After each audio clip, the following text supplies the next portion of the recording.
Shalom, bon Erev Shabbat, Vayechi, jeûne de 10 Tevet.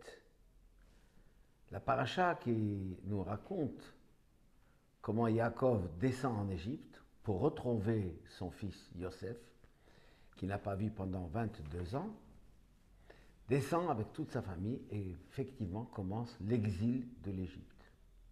Et avant de quitter ce monde matériel, puisque nos sages disent pour Yaakov, l'omet, il n'est pas mort, il rassemble ses enfants et il veut leur révéler la fin des temps, c'est-à-dire quand est-ce que va venir Mashiach.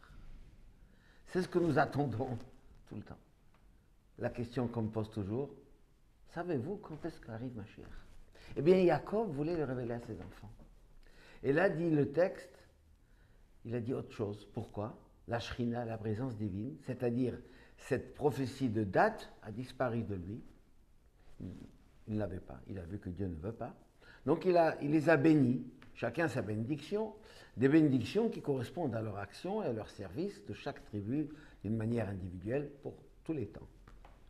Et la question se pose, pourquoi d'abord Yaakov voulait le révéler?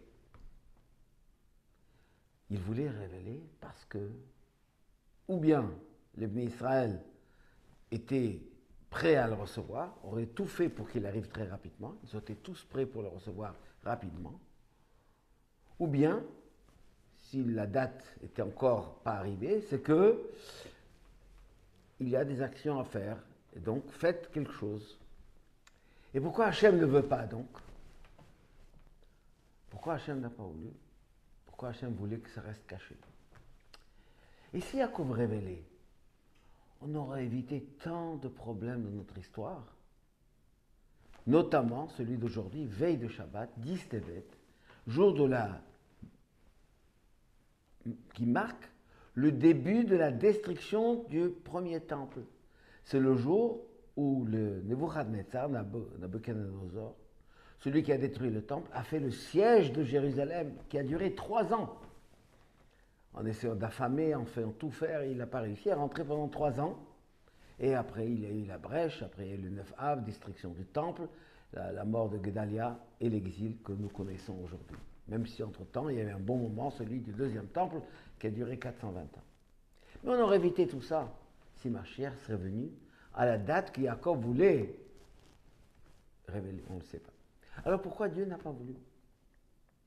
Parce qu'Hachem veut que nous demandions Mashiach, qu'on fasse notre action. Quand on sait qu'il vient, alors ou de toute façon il va venir à cette date, ou bien on va faire quelque chose pour avancer, mais on n'est plus pressé parce qu'on sait. Hachem veut qu'on fasse cet effort pour savoir à chaque instant elle peut venir. Et bechol yom achakelo, je l'attends chaque jour. Si Yaakov a voulu, c'est qu'Hachem va le faire. Il va le faire au moment où nous allons être vraiment prêts. Et le Rabbi nous dit que nous sommes prêts. Le monde est prêt. Il y a un petit effort que chacun doit faire.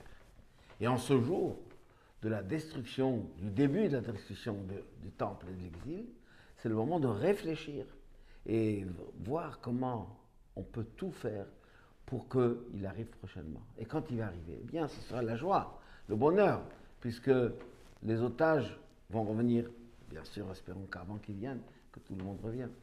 Et les malades seront guéris. Mashiach viendra, ce sera le bonheur, le bien-être pour l'humanité tout entière.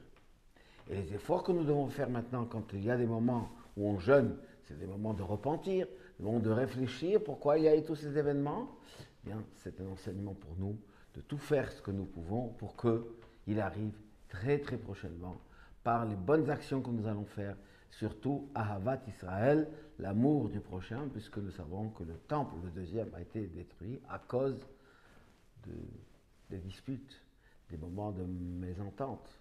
Eh bien, il faut tout faire le contraire. Le shalom, achdut, l'unité.